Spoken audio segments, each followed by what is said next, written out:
It was a humid Friday night in Chattanooga, Tennessee. The kind of night where the air clings to your skin like a sweaty second layer, and the streetlights flicker nervously as if they're unsure whether they should stay on or give in to the darkness. The local bar had just emptied out, its patrons spilling onto the streets in various stages of drunken disarray. A lone motorcycle rumbled down the street, its exhaust crackling as it pulled up to a shabby diner on the edge of town. The man behind the handlebars, tall and broad-shouldered, wore a leather jacket that had seen better days. His face was a map of hard living, a scar above his right eyebrow, a few tattoos peeking out from under his sleeves.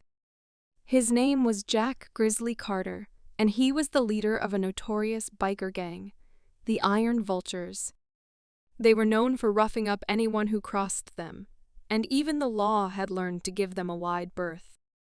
But tonight, Jack made a mistake. He picked a fight with the wrong guy.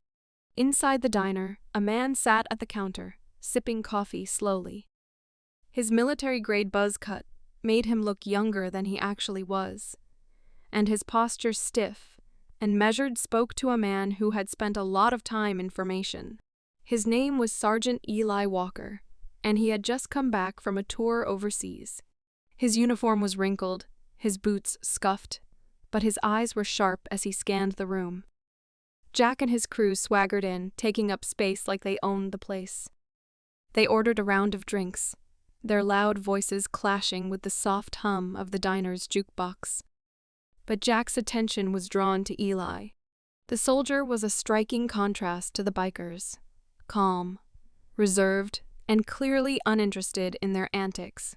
"Hey, soldier boy," Jack called out, his voice slurring just enough to signal he was looking for trouble.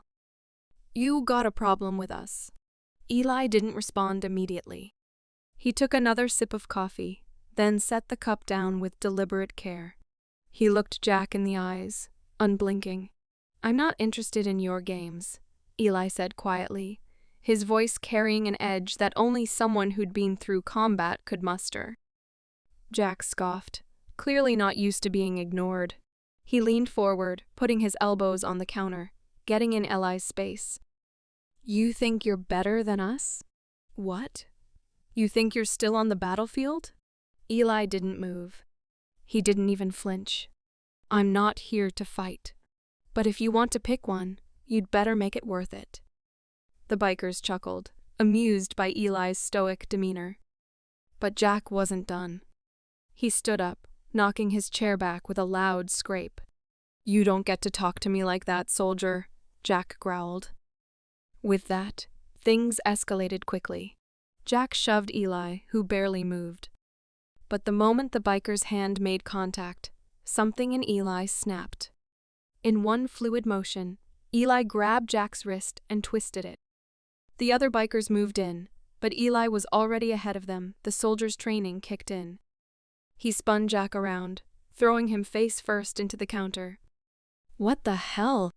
one of the bikers shouted. Eli didn't waste time.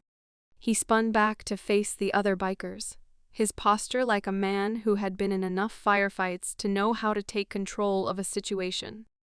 "You want to try something?" Eli asked, his voice low and dangerous. The bikers hesitated, but just then, the diner's owner, an old woman named Ruth, stepped out from the kitchen, her hands on her hips. "Boys, you've made enough noise," she said firmly. "This isn't your place. You don't want to deal with what's coming next." Her voice held authority, and the bikers, who had often terrorized this town without consequence, hesitated. They had no idea who Eli was, but Ruth did. And in a small town like this, that kind of respect carried weight. "You'll regret this," Jack muttered, trying to get up. "Regret what?" Eli said coldly, pushing Jack back down. "You mess with the wrong guy tonight. I'm not just some rookie. I've seen enough to end this quick." Just as things seemed to settle down, the police arrived, lights flashing outside, sirens blaring. Ruth nodded to them as they stormed in. "Boys are back in town," she said, grinning. The bikers were cuffed and dragged out, muttering curses under their breath. Eli, surprisingly, was never arrested. He'd broken up the fight, yes, but no one had been seriously harmed. The cops knew what had happened, and they weren't about to mess with a decorated veteran who had already given so much for his country.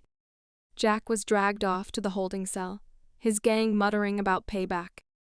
But for now, Eli wasn't concerned with them. As the dust settled and the police cleared the scene, Eli made his way outside. The night air hit his face as he lit a cigarette and leaned against his truck. He hadn't been looking for a fight. But sometimes, when you've seen enough, it's the only way to send a message. In the end, the bikers learned a hard lesson that night. Not every soldier is just a guy in a uniform. Some of them are warriors who've lived through hell, and they won't back down for anyone, not even a gang of thugs. And Eli? He was already thinking about his next stop. There were still places to be, people to protect, and things to be done. The fight in Chattanooga was over, but his journey was just beginning.